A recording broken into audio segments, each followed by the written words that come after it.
Mas vamos lá. Primeiro, a mudança de mentalidade. Né? A maioria dos crentes, isso eu estou falando em termos de laboratório, aconselhamento pastoral, parece acreditar que o pecado é praticamente invencível. Okay. Eu acho que é o primeiro erro. Né? E uma frase que eu repito demais, falando de santificação da graça, o entendimento errado te leva a uma fé errada, a fé errada te leva ao lugar ou ao resultado errado. O entendimento correto gera uma fé correta que te leva ao lugar ou ao entendimento correto. Porque toda a vida cristã não é só a experiência de conversão de passar pela porta. Toda a vida cristã é a vida de fé. Ok. A mesma Bíblia diz que nós somos salvos pela fé, diz que o justo vive pela fé. Diz que a justiça de Deus se revela no Evangelho de fé em fé, é uma fé progressiva. Então, assim, não é apenas a fé naquilo que Cristo fez em relação aos pecados que eu já cometi oferecendo perdão. É a provisão dele para que eu não peque.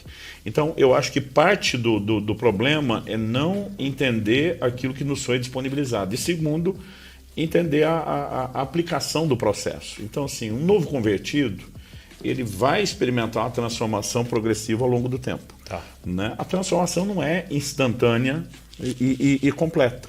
Né? Então, assim, a gente vai ter que lidar com paciência. Tem coisas que eram mais difíceis antes que se tornam mais fáceis de vencer depois.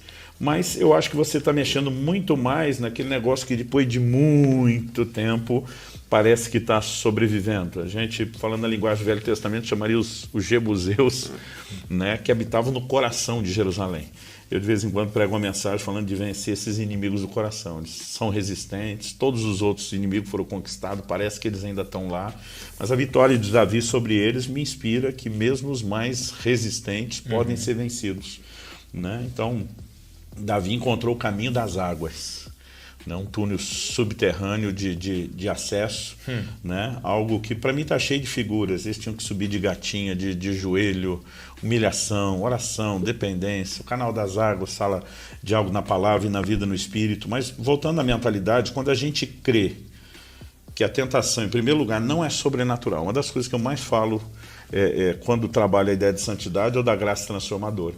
Paulo diz em 1 Coríntios 10:12, aquele que está em pé, cuide para que não caia. Então, primeiro, é possível não cair.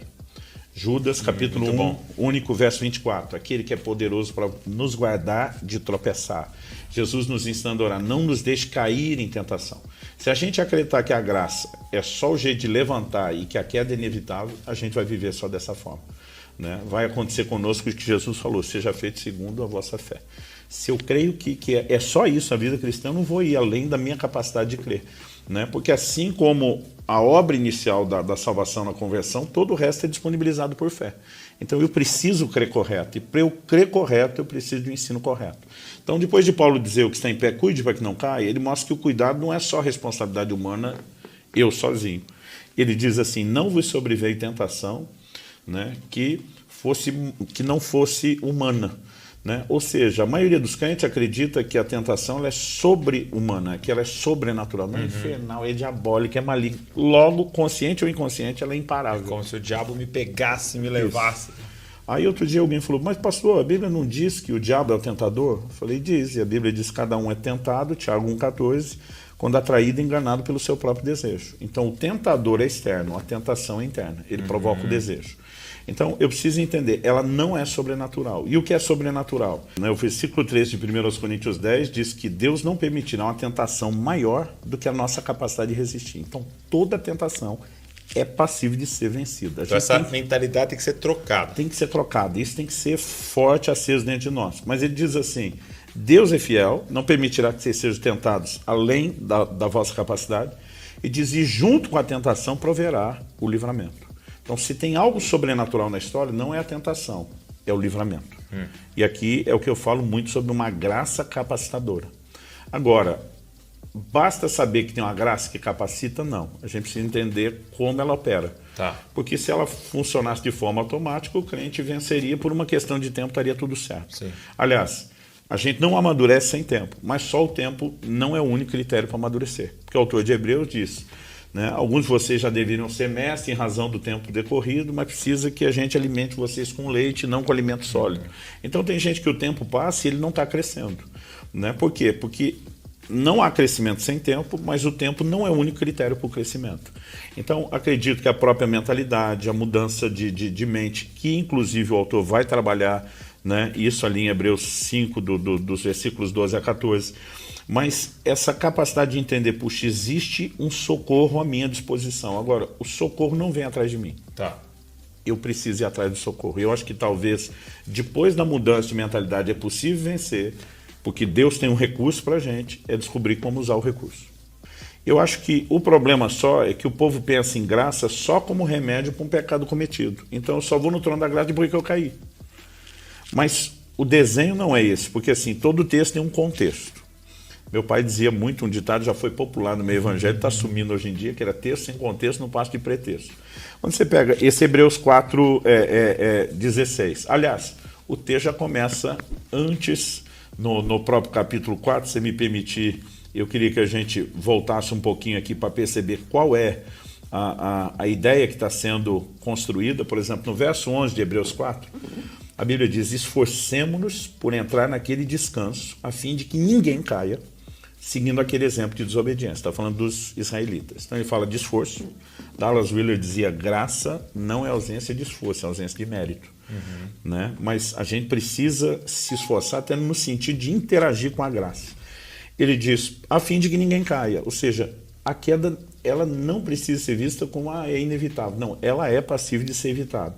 Aí diz, porque a palavra de Deus é viva e eficaz, mais cortante de qualquer espada de 2 gumes, penetra a ponto de dividir alma e espírito, juntos e medulas, e é apta para julgar os pensamentos e propósitos do coração. Denunciar o que está de errado, que pode levar a gente a seguir o exemplo de desobediência, de cair. Então, tem um contexto.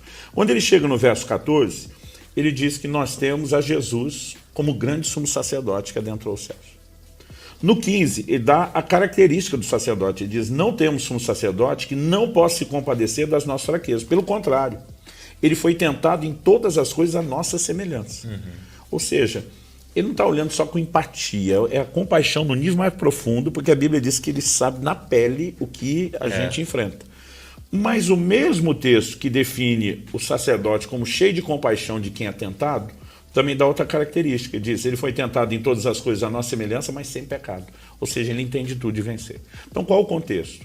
Tentação, um sacerdote que entende nossa tentação, mas que entende de vencer. E é depois de falar disso que diz, portanto, né, que é uma palavra de ligação, assim, acheguemos-nos, portanto, junto ao trono da graça, a fim de receber misericórdia, encontramos graça para ajuda em momento oportuno. Qual é o momento oportuno? Se estamos falando de tentação, é antes da queda e não depois.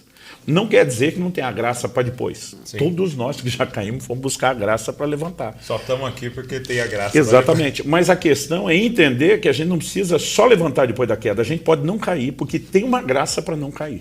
Agora, o texto não fala do trono correndo atrás da gente. Diz que a gente tem que ir atrás do trono. Acheguemos-nos. Então, tanto existe um movimento, como tem que existir confiança e fé. Então, eu acho que isso nos remete a um outro ponto, que é entender a interação com a graça. Porque se a graça tem solução, mas não está trazendo solução na minha vida, eu vou achar que o problema está na graça. Que é a mentalidade de muitos quando acham que a graça é uma obra unilateral. Então, se a graça capacita a obediência, eu não estou obedecendo, a culpa não é minha, é da graça. A menos que eu entenda que eu tenho que interagir com a graça. Assim como para entrar na obra inicial da graça, que é a salvação, eu preciso crer, para que a graça continue agindo, eu preciso continuar crendo. Então, Romanos 1,17 diz que a justiça de Deus se revela no Evangelho de fé em fé. É fé hoje, é mais fé amanhã, cada vez. E outra, não podemos cair na fé, não podemos perder a fé, não podemos naufragar na fé. A Bíblia está cheia de advertências sobre isso. Então, é uma fé específica não só para essa solução que Deus tem para esse problema, mas acredito que é uma fé que se fortalece por meio do próprio entendimento da palavra, que a fé vem por ouvir a palavra, pelas experiências que passamos com né, o desenrolar do tempo. Então, quando a gente vai ao trono, porque não é o trono que vem atrás da gente, a gente pode encontrar socorro. Então, acredito que nós precisamos, de fato, de uma mentalidade mudada. Nós precisamos entender daí que tem recurso, como o recurso opera, e entender o que Wesley chamava de meios da graça. E aí nós vamos ter que voltar para as velhas disciplinas espirituais que os santos diferenciados de todas as épocas tinham e que hoje em dia está sendo atacado. Porque assim, hoje em dia, se você ora, se você lê a Bíblia, se você jejua, tem tempo com Deus, você virou religioso e legalista. Né? Você não entendeu a graça, porque a graça não é você fazendo nada. Né? Então, me assusta o ponto onde estamos, para onde estamos caminhando, porque a nossa dedicação tem a ver com mérito. Outro dia um cara falou para mim, eu não entendo sua dedicação, parece que você quer merecer algo. Eu falei, você está maluco? Eu falei, graça é favor e merecido.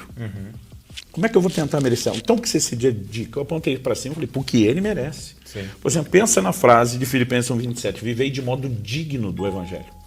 Não quer dizer que eu sou digno de ser salvo, mas que depois de ser salvo, eu tenho que dignificar o evangelho que eu recebi através de uma resposta devida. Só que hoje, em nome da graça de não é mérito, nós estamos roubando a dignidade do evangelho com algo que não atrai mais ninguém. Né? Porque a gente só é igual a qualquer outro pecador, com a diferença que nós tivemos o privilégio de ser salvo. Então, a aparência de piedade negando o poder.